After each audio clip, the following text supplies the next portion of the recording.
Վերադառնալով գյուղացիների խնդիրներին, պարոն Կարապետյան, դուք խոսեցիք մթերման կայանների մասին, բայց մենք գիտենք, որ մինչև մթերմանը հասնելը գյուղացիները բերքը մշակելու այդ ճանապարհին բազմաթիվ խնդիրների են բախվում։ Ինձ հետաքրքիր է ինչ են ասում ձեր շփումները, մարդիկ ինչ այսպես ռիսկեր են ձեզ ներկայացրել կամ առաջարկել օրինակ ինչ-որ ճանապարհներ այդ հնարավոր անհնար ռիսկերը կառավարելու համար։ Են գյուղացիները մեզ ասել, մեր ուսումնասիրությունները բերել են դրան։ Առաջի ռիսկը դա ձեր թվարկած ռիսկերից առաջինը ջրի խնդիրն է։ Հայաստանում շատ գյուղեր, շատ ցանկատարածություններ, այգիներ ունեն ջրի խնդիր։ Ոռոգման համակարգի խնդիր, չնայած որ Հայաստանը ջրառատ երկիր է, մենք 5 միլիարդ կուբամետր ջուր ունենք տարին։ Ու մեծ կորուստով օգտագործում ենք տարածաշրջանի, պատկերացեք ժամանակին նաև պատմականորեն կոչվում էր երկիր նայրի, գետերի երկիր, այսինքն ջրառատ երկիր է։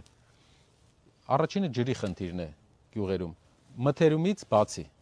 Երկրորդը վարկերի խնդիրն է։ Մարդիկ սեզոնի սկզբին վարկ են ձեռք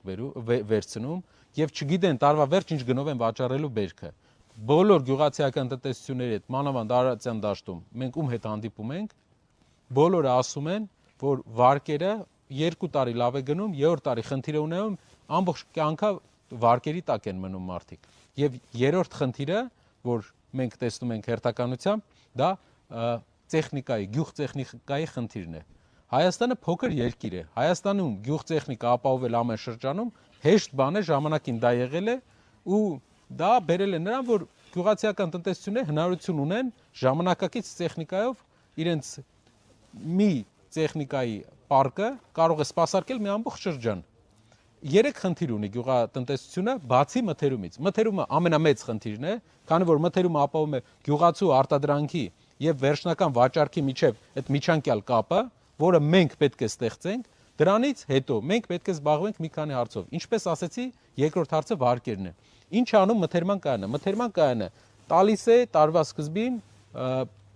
օրինակ սիլիտրա կամ այլ տեսակի պարտանյութեր, որպեսզի մարդը վարկ չվերցնի, որպեսզի պարտանյութ ունենա։ Ապահովում է կայունություն նաև գյուղացու համար, որ դու այս գնով կարող ես վաճառել։ Դա վարկունակության վրա բավական ազդեցություն է թողում։ Բանկերը ավելի քիչ տոկոսով կկարողանան ֆինանսավորեն, այն պատճառով, որ իրենց համար դա կլինի կայուն ու բնականից կանխատեսելի գործընկեր։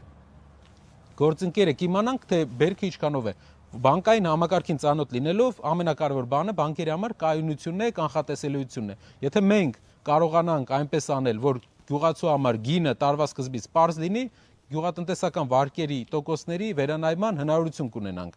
Ջրերը, ոռոգման համակարգը երկրում ունի բարեփոխման կարիք։ Մթերման կայանները անելուց հետո, խնդրում եմ ուշադրություն դարձնել իմ ասածի վրա, այն քայլերից հետո, երբ մթերման կայանների process-ը մենք իրականացնենք, երկրորդ քայլը պետք է լինի ոռոգման համակարգի եւ գյուղտեխնիկայի ստեղծումը, պարկերի ստեղծումը բոլոր շրջաններով Հայաստանի։ Դա բերելու է նրան, որ պարկերը օգնելու են արտադրողականությունը ավելացնել, տեխնիկայի պարկերը, որովհետեւ կորուստը քիչ է լինելու։ Եվ ջրի հարցը լուծելով մենք բերքատվության ավելացում ենք ունենալ։ Կոպիտ ասած, այս սպայի դրությամբ մենք բերքը վաճառելու խնդիր ունենք։ Դեռ ապահովենք վաճառքը եղած բերքի, հետո ապահովենք բերքատվության աճը ոռոգման համակարգի լավարկման միջոցով,